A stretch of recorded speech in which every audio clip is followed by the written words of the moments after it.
वो कह रहे हैं कि जो भारतीय डेनमार्क में रह रहे हैं वो किस तरह से डेनमार्क की समृद्धि में उनका योगदान है वो सराहनीय है और उसी का जिक्र कर रही हैं और वहां पर उनके संबोधन पर तालियों की गूंज सुनाई दे रही है। I would also like, once again, please teach the Danish people. No, I would also like to thank all the Danes living in India. I think all of you who have changed society, but still carrying your own nation, your own culture, and your own language by heart, that you link our two countries together every day in your life. Denmark में भारतीयों को संबोधित करते हुए वो उन Denmark के लोगों की भी बात कर रहे हैं जो भारत में काम कर रहे हैं और कह रही हैं कि यही वो लोग हैं जो दोनों देशों को जोड़ते हैं अलग अलग देश में आपस में इस तरह से डेनमार्क के लोग भारत में काम कर रहे हैं भारत के लोग डेनमार्क में हैं और वो एक पुल बनाते हैं दोनों देशों के बीच। Now 2 years ago, Prime Minister Modi and I agreed on a green strategic partnership between India and Denmark, the first of its kind for both of our countries. It is quite amazing for a small country like ours, Denmark, that we are the first country to have a green strategic partnership with the great India. Denmark की प्रधानमंत्री भारत के लिए जब संबोधित कर रही हैं तो ग्रेट इंडिया कह रही है यानी कि महान भारत कहकर वो भारत को संबोधित कर रही हैं और कह रही हैं कि हमारे लिए ये गर्व की बात है कि हम भारत जैसे देश के साथ साझेदारी कर रहे हैं समझौतों पर हस्ताक्षर कर रहे हैं आगे मिलकर दोनों देश बढ़ रहे हैं ये हमारे लिए गर्व की बात है। Must stand up for the principles and for the values we believe in. And we also need to stand very closely together when it comes to combat the climate crisis. Our green strategic partnership is a very important tool to do just that. Together we pave the way, India and Denmark, for green transition and for energy independence. तो जो समझौते भारत और Denmark के बीच हुए हैं उनका भी जिक्र वो कह रही हैं कि जलवायु परिवर्तन को लेकर ऊर्जा के क्षेत्र में जिस तरह से राह दिखा रहे हैं दोनों देश मिलकर भारत और डेनमार्क वो अपने आप में एक नजीर कायम करता है और भारत के साथ मिलकर हम ये सहयोग कर रहे हैं चाहे वो जलवायु परिवर्तन का मामला हो चाहे वो ऊर्जा के क्षेत्र में सहयोग हो। Thank you for allowing me to participate this afternoon, and please allow me now to introduce my friend, Prime Minister Modi.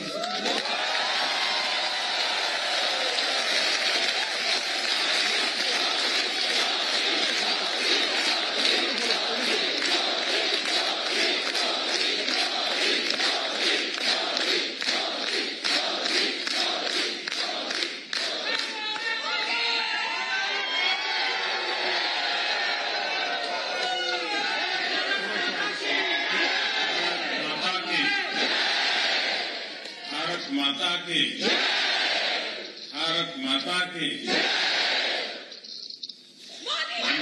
बेटे पेट्रिशियन डेनमार्क के हमारे मित्रगण और वतन की मिट्टी की खुशबू को मन में बसाए मेरे प्यारे भारतीय भाई और बहनों,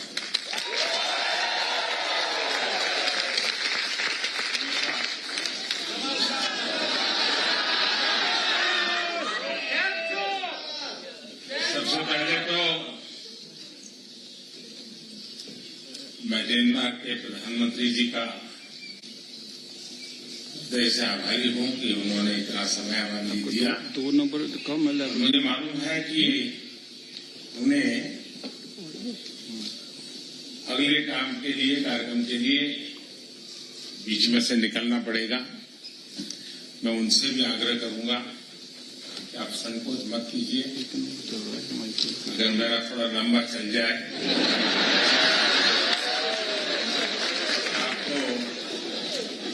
आपको निकलना है तो बिना संकोच जरूर नहीं कर सकते हैं।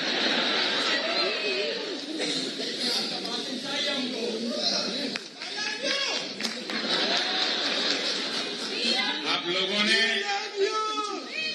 डेनमार्क की प्रधानमंत्री जी का और मेरा यहाँ जो भव्य स्वागत किया, उसके लिए मैं आप सभी का बहुत आभारी हूं।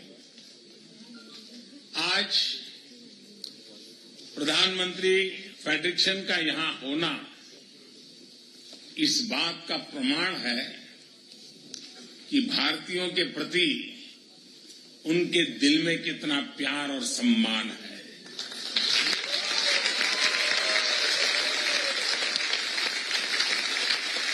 मैं उन्हें इस कार्यक्रम के लिए समय निकालने के लिए, यहां रूबरू आने के लिए हृदय से बहुत बहुत धन्यवाद करता हूं।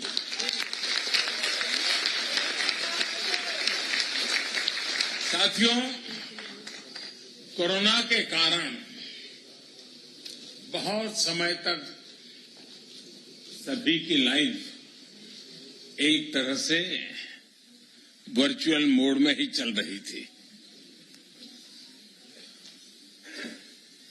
अब ऑनलाइन से हमें ऑफलाइन जाना है, और हकीकत ये भी है कि ऑफलाइन ही लाइफलाइन है।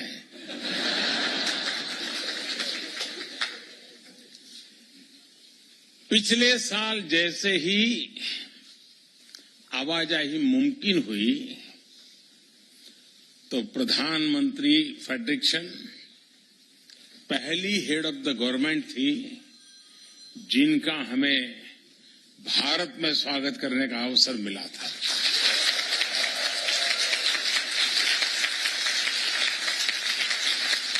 ये भारत और डेनमार्क के मजबूत होते संबंधों को दिखाता है। और खास बात यह है कि हमारी ग्रीन स्ट्रेटेजिक पार्टनरशिप प्रधानमंत्री फेडरिक्सन की व्यक्तिगत प्राथमिकताओं और उनकी वैल्यूज से गाइडेड है। आज उनके साथ मेरी जो चर्चा हुई है, उससे दोनों देशों के संबंधों को नई ताकत मिलेगी, नई ऊर्जा मिलेगी। यहां आपसे बातचीत के बाद मैं हर मैजेस्टी क्वीन ऑफ डेनमार्क से मिलने जाऊंगा। कल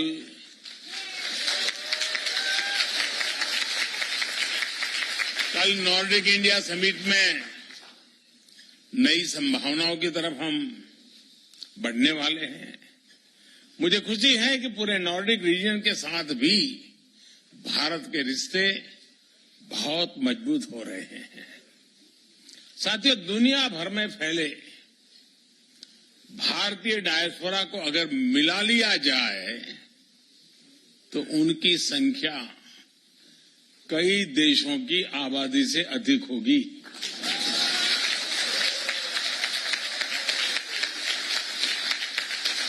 उनका पहनावा, खान पान भले ही अलग अलग हो, लेकिन हमारी सोशल हार्मनी, वननेस और को एग्जिस्टेंस की जो वैल्यूज सभी भारतीयों में एक समान है, और यही हमारी ताकत है।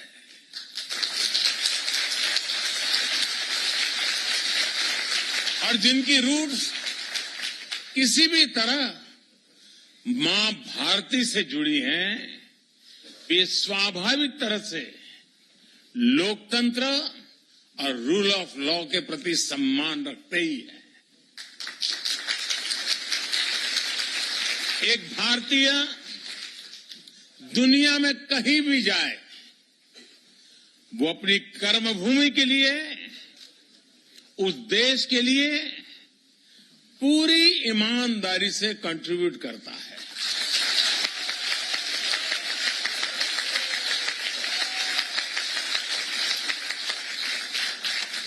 अनेक बार जब मेरी वर्ल्ड लीडर से मुलाकात होती है, तो अपने देशों में बसे भारतीय समुदाय की उपलब्धियों के बारे में मुझे बड़े गर्व से बताते हैं। वे इंडियन कम्युनिटी के परिश्रम और शांतिपूर्ण नेचर की सराहना करते थकते नहीं हैं।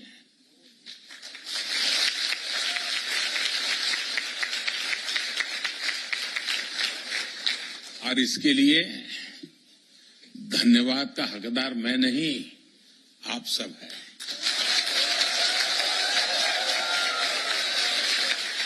आप लोगों का व्यवहार, आप लोगों के संस्कार, ये उसके मूल में है। और इसलिए मैं सबसे पहले ये जो बधाइयां मुझे मिलती हैं वो सारी आपको समर्पित करता हूं।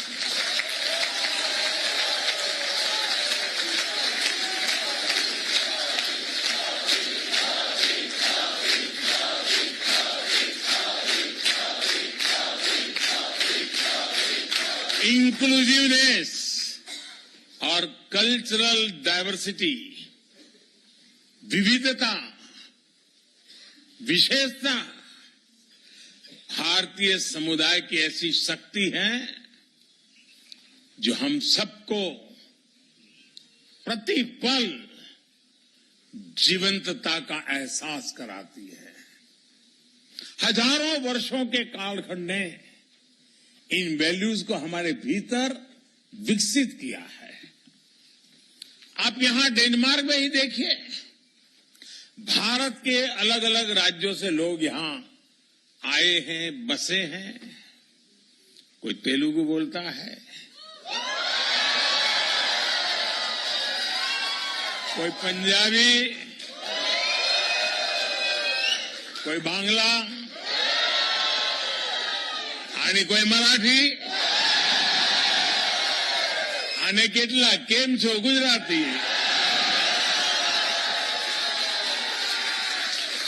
तो कोई तमिल वणक्कम से शुरू करता है, तो कोई मलयाली, कोई उड़िया जय जगन्नाथ, कोई कन्नड़ा, तो कोई असमिया। भाषा कोई भी हो, लेकिन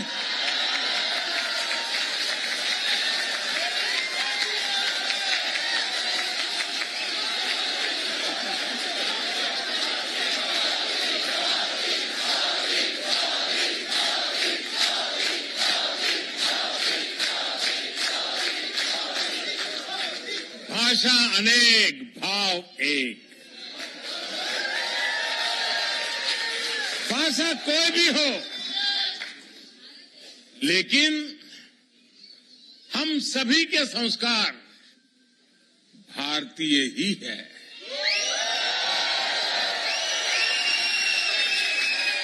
हमारी खाने की थाली बदल जाती है, टेस्ट बदल जाता है, लेकिन स्नेह से बार बार आग्रह करने का भारतीय तरीका कभी नहीं बदलता है। हमें मालूम है कुछ लोगों को तो आग्रह करने का ऐसा स्वभाव होता है कि नमक के लिए भी कर देते हैं।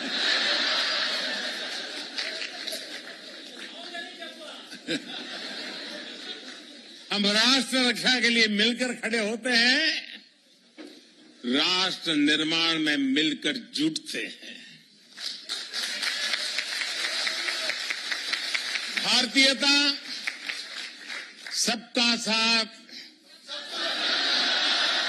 सबका और सबका।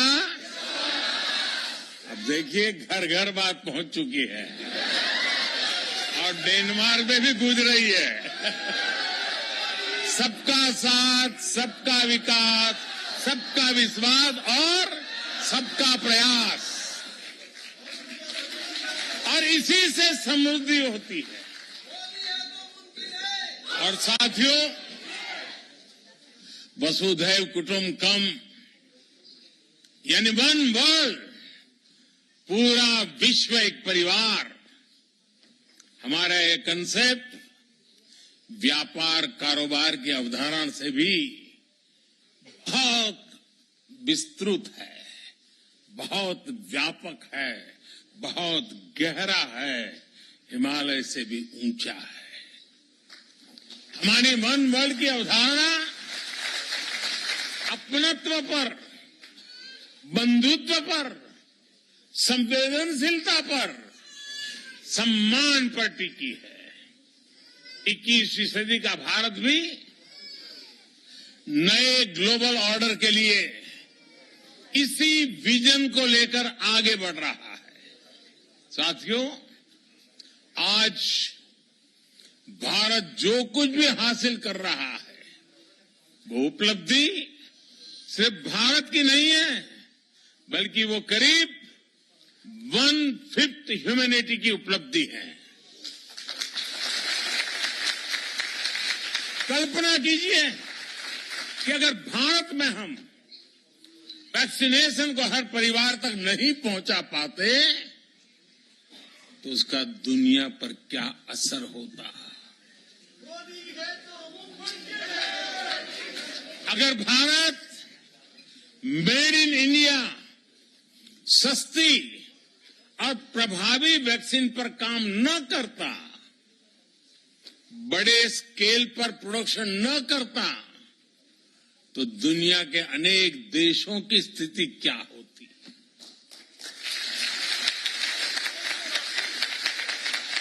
भारत जब अपने नागरिकों को गरीबी से बाहर निकालता है तो दुनिया से गरीबी कम होती है। भारत में जब गरीब को housing, sanitation, clean drinking water, free health care, financial inclusion, ऐसी जब अनेक सुविधाएं मिलती हैं तो इससे दुनिया के अनेक देशों को एक नया विश्वास मिलता है। इससे सस्टेनेबल डेवलपमेंट के हमारे लक्ष्य मजबूत होते हैं। भारत के हर घर में लगा हर एलईडी बल्ब, भारत में लग रहा हर सोलर पैनल जितना एमिशन बचाता है वो क्लाइमेट एक्शन के संकल्प को और अधिक मजबूत करता है। साथियों, स्टीरियोटाइप्स और साइलोस को तोड़कर जो सक्सेस मिलती है वो देश को नई ऊंचाई पर ले जाती है। आपको याद होगा जब मैंने डिजिटल इंडिया की बात की थी तो कुछ लोग कई तरह के सवाल उठाते थे। हिंदुस्तान में डिजिटल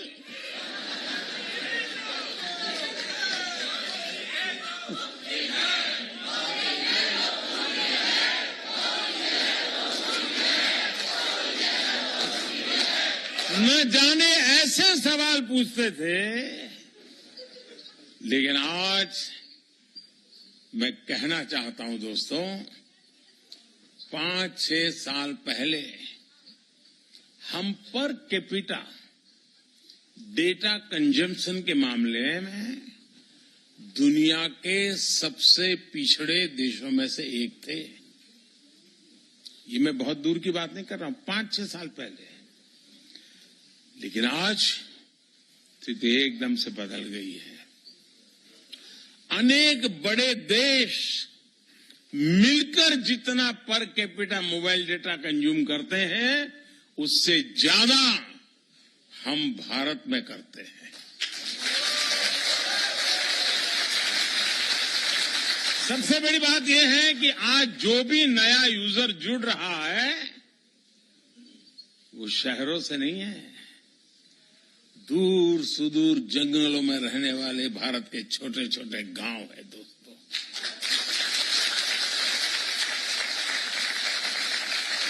इसने भारत के गांव और गरीब को तो एम्पावर किया ही है, बहुत बड़े डिजिटल मार्केट का गेट खोल दिया है। और यही तो है नए भारत की रियल स्टोरी।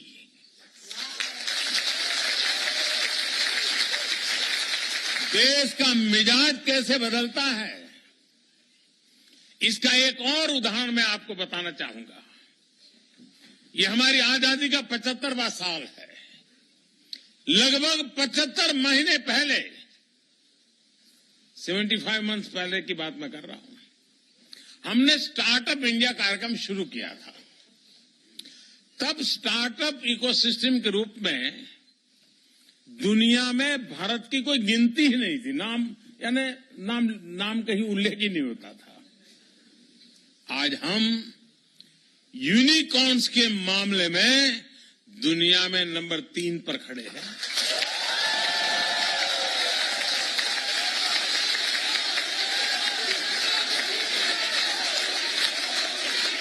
आज स्टार्टअप्स के मामले में दुनिया का तीसरा सबसे बड़ा इकोसिस्टम हिंदुस्तान है। 2 साल पहले जब दुनिया कोविड से जूझ रही थी, मौत कब आकर के धमकेगी, परिवार में कौन मुसीबत में फंस जाएगा, बाहर निकल पाएंगे कि नहीं निकल पाएंगे, उस समय संकट के बादल घिरे हुए थे। चिंताएं चारों तरफ फैली हुई थी। उस समय भारत का नौजवान, उस स्थिति को याद कीजिए दोस्तों। भारत का नौजवान करीब करीब हर महीने एक यूनिकॉर्न बना रहा था।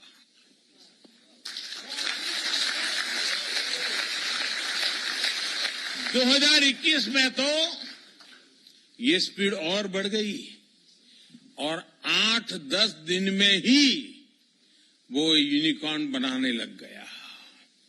और इस साल के शुरुआती 2022 के शुरुआती 3 महीने में तो हर हफ्ते एक यूनिकॉर्न भारत में तैयार हुआ।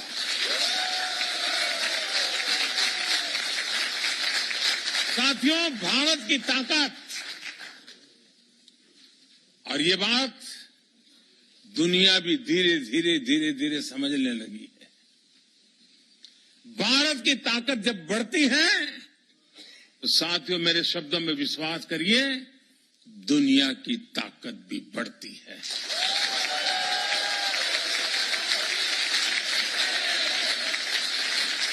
फार्मेसी ऑफ द वर्ल्ड, इस भूमिका में भारत ने मुश्किल समय में पूरी दुनिया का साथ दिया है। दुनिया के अनेक देशों को दवाइयां भेजी हैं ताकि हम संकट के समय मानवता के इस काम में पीछे न रह जाएं, दुनिया को संकट के समय मदद करें, ये सपना लेकर के काम करते रहे। भारत जब फूड ग्रेन्स के मामले में आत्मनिर्भर हुआ है तो दुनिया को भूखमरी से बचाने के लिए खुले दिल से ऑफर कर रहा है।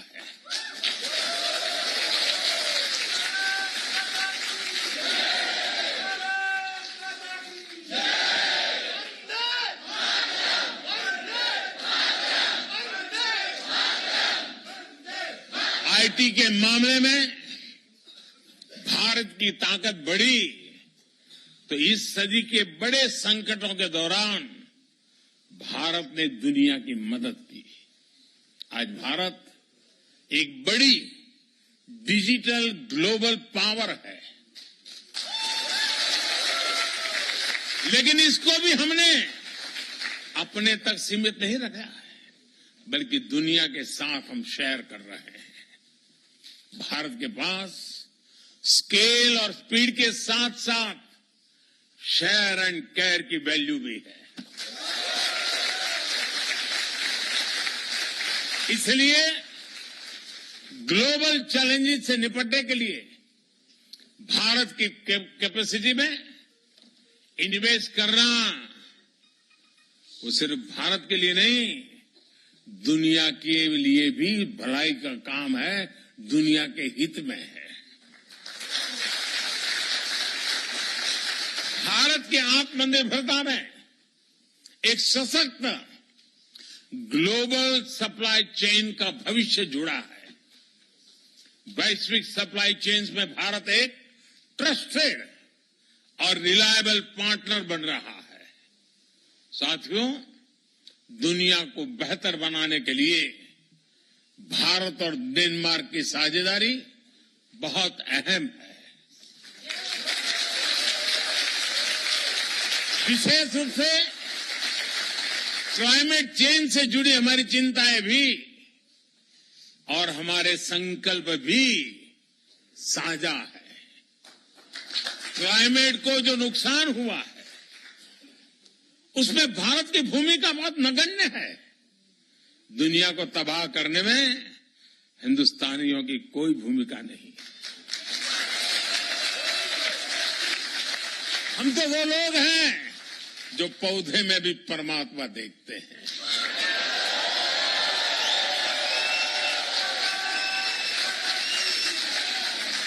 हम वो लोग हैं जो नदी को मां मानते हैं। Thank you excellency.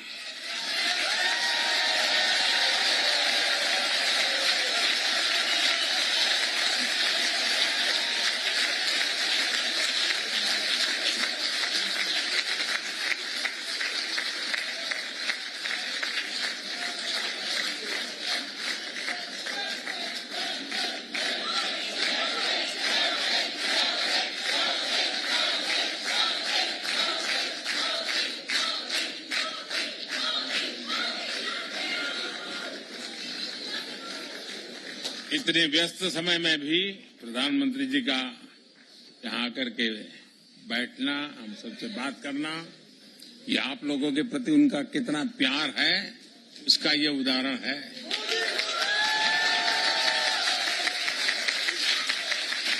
साथियों, मैं आपसे जो बता रहा था कि हम जो भी अच्छा करने का प्रयास कर रहे हैं उससे दुनिया लाभान्वित होती है। लेकिन दुनिया की भलाई के देखते हुए भारत ने वर्ष 2070 तक, जैसा मैंने कहा, हमने दुनिया में इस प्लेनेट को, इस पृथ्वी को बर्बाद करने में हिंदुस्तानियों का कोई रोल नहीं है, हिंदुस्तान का कोई रोल नहीं है। उसके बावजूद भी भारत ने वर्ष 2070 तक नेट जीरो का संकल्प लिया है। भारत दुनिया के उन चंद देशों में है जो इस दिशा में किए गए अपने कमिटमेंट को समय से पहले पूरा कर रहा है।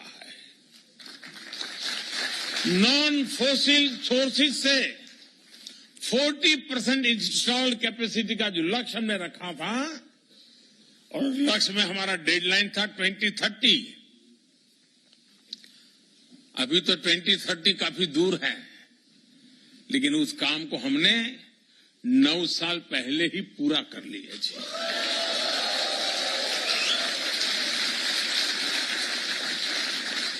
भारत में आज हम बहुत सस्ती सोलर एनर्जी पैदा कर रहे हैं।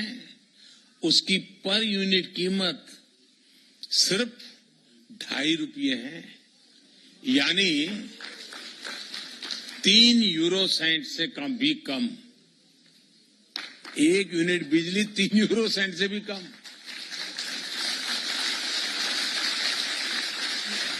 और हमारी कोशिश है कि उसको हम 2.5 रुपये से और नीचे ला करके 2 रुपये तक ले जाने की कोशिश कर रहे हैं। लेकिन साथियों, हमें यह भी मानना होगा कि वैश्विक क्लाइमेट एक्शन अभी तो कहीं सफल होता नजर नहीं आ रहा है। दुनिया जहां थी वहीं ठहरी हुई है। इक्के दुक्के अपवाद कुछ कर पाते होंगे, लेकिन हम कर पा रहे हैं। इसका कारण क्या है? इसका कारण यह है कि हम क्लाइमेट एक्शन को सरकारों की, मल्टीलेटरल संस्थाओं की जिम्मेदारी के रूप में देखते रहे हैं। जब तक सोसाइटी इससे जुड़ा महसूस नहीं करेगी, मोदी मोदी करने से नहीं होता है।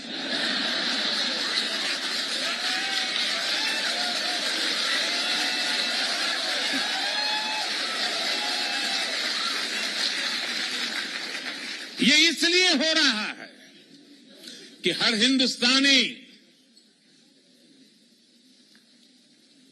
वचनबद्ध होकर के, संकल्पबद्ध होकर के खुद से जो हो सकता है करता है। और जब हर व्यक्ति इसे खुद का दायित्व मानता है तो लक्ष्य से हम कभी दूर नहीं रहते दोस्तों। और आज हिंदुस्तान इसलिए कर पा रहा है।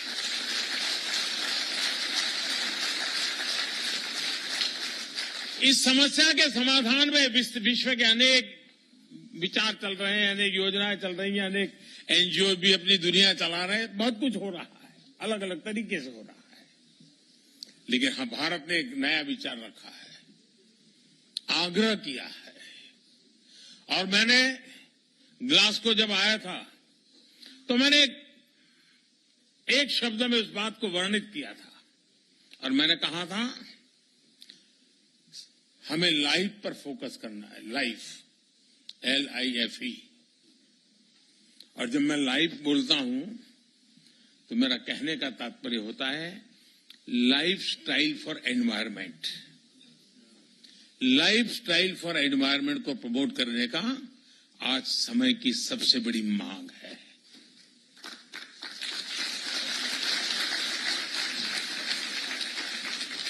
कंजम्पशन ओरिएंटेड अप्रोच, इससे बाहर निकलना बहुत जरूरी है। यूज एंड थ्रो वाला माइंडसेट प्लेनेट के लिए नकारात्मक है। हम कितना यूज करते हैं ये पॉकेट की साइज से नहीं बल्कि जरूरत से तय हो।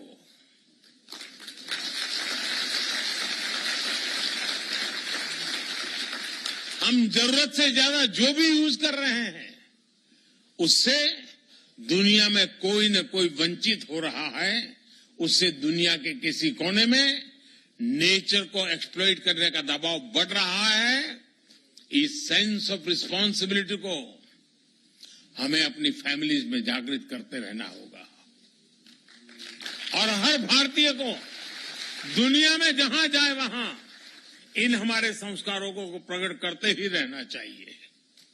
मुझे विश्वास है कि डेनमार्क और भारत साथ मिलकर विश्व की कई समस्याओं के लिए इनोवेटिव समाधान तलाश सकते हैं।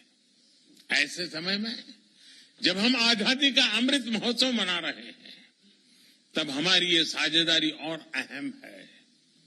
डेनमार्क भारत के व्हाइट रिवॉल्यूशन में हमारे साथ था, अब हमारे ग्रीन फ्यूचर में हमारा मजबूत साझेदार बन रहा है।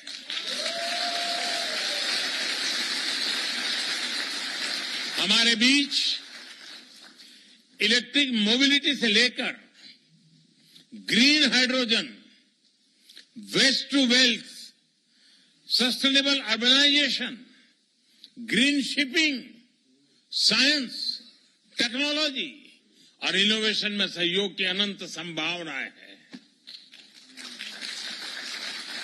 जैसा मैंने पहले कहा, आज भारत सोलर और विंड एनर्जी का दायरा बढ़ाने के लिए व्यापक काम कर रहा है।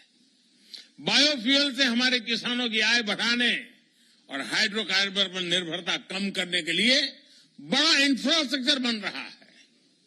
डेनमार्क की कंपनियों के पास इन क्षेत्रों में उल्लेखनीय एक्सपीरियंस भी है। इसलिए भारत में डेनिश इन्वेस्टमेंट के बहुत बड़े अवसर है। आप में से कई लोग डेनमार्क की बड़ी बड़ी कंपनियों में काम कर रहे हैं। आप अपने डेनिश मित्रों को, अपने कलीग को भारत में मौजूदा अवसरों के बारे में जरूर बताएं। बताएंगे ना?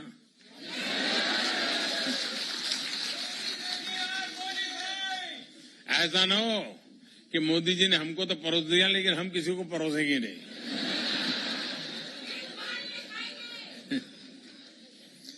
साथियों, यहां कोपेनहेगन यूनिवर्सिटी में विश्व प्रतिष्ठित नील बोर इंस्टीट्यूट है।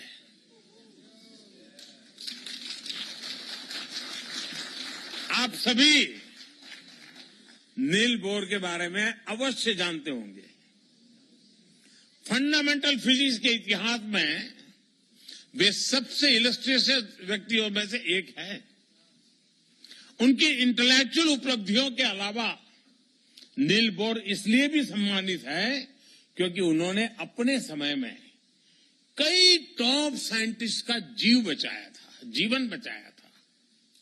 लेकिन बहुत कम लोगों को इस बात का पता है कि नील बोर को जब खुद इंटेलेक्चुअल शरण की आवश्यकता होती थी तो वे भारत के स्क्रिप्चर्स की तरफ जाते थे।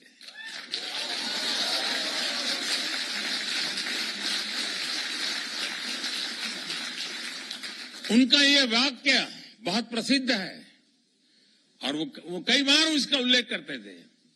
I go to the Upanishad to ask questions.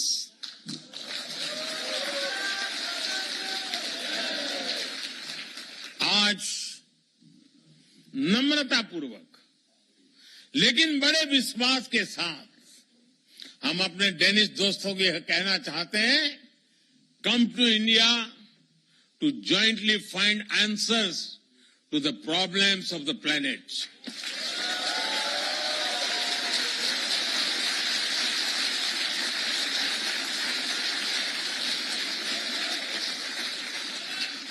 साथियों, जब मैं आपके बीच में आया हूं और मेरे ये डेनमार्क की पहली विजिट है,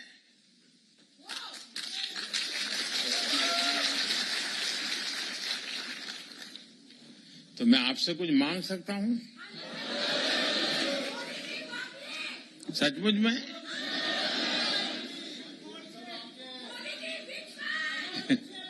अब मैं मांगूंगा और आप मानेंगे नहीं तो?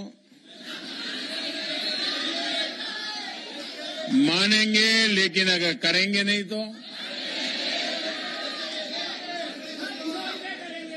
पक्का करेंगे?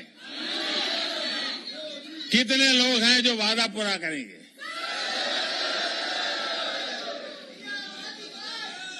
ये आजादी का अमृत महोत्सव चल रहा है। आजादी के 75 साल हैं। इस अमृत महोत्सव से शुरू करना है। कौन मानते हैं?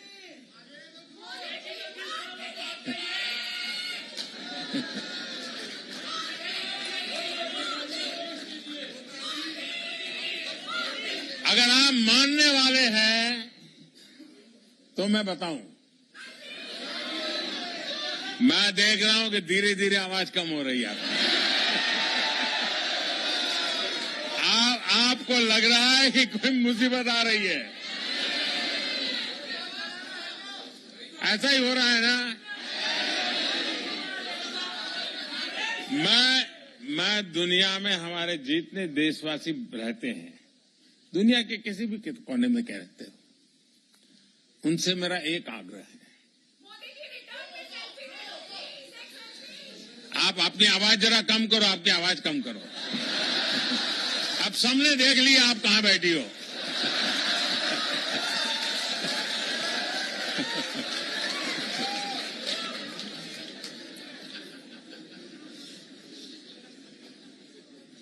मुझे कोई बहुत बड़ा गंभीर बात बताने वाला नहीं, बस सामान्य बात है, बहुत छोटी। करेंगे? पक्का करेंगे? वादा निभाएंगे? देखिए, भारत इतना महान देश है, भारत के प्रति हम लोग इतना गर्व करते हैं। आप कम से कम हर वर्ष 5 नॉन इंडियन फ्रेंड्स, इंडियन नहीं, 5 नॉन इंडियन फ्रेंड्स को हिंदुस्तान देखने के लिए भेजने का काम कर सकते हैं, उनको प्रेरित कर सकते हैं।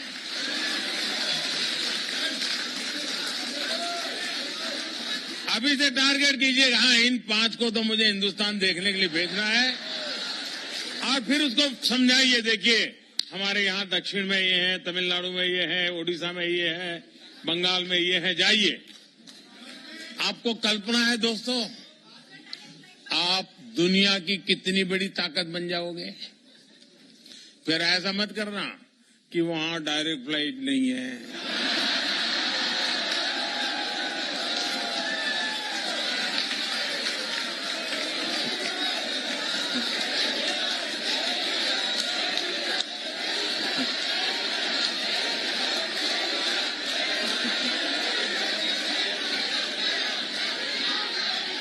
रोना धोना करने वालों का एक काम नहीं है जी।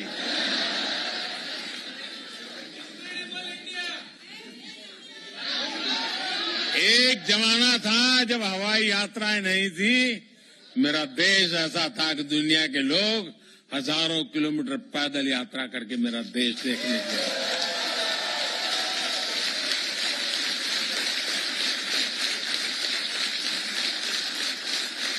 हमें ये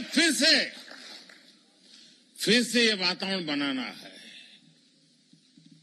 और आप देखिए, देखते ही देखते दुनिया के लिए एक ही डेस्टिनेशन बन जाएगा, चलो इंडिया।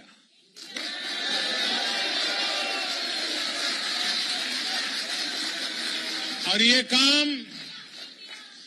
काम एम्बेसी का नहीं है,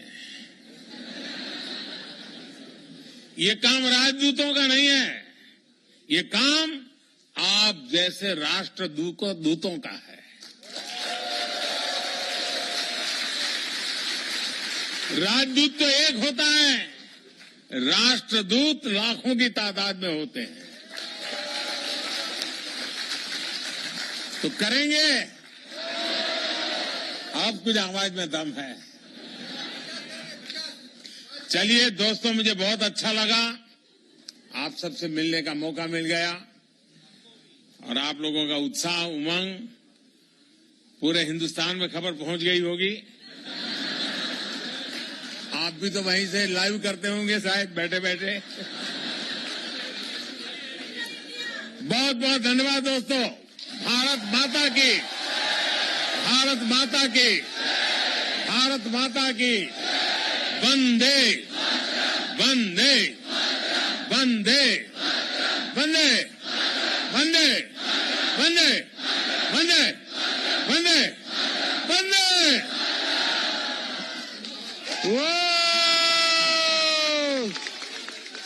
What a grand and memorable moment. What a grand and memorable moment for all of us. We have just witnessed a history making. Long live India-Denmark partnership. I will request all to remain seated. I will request all to remain seated to ensure this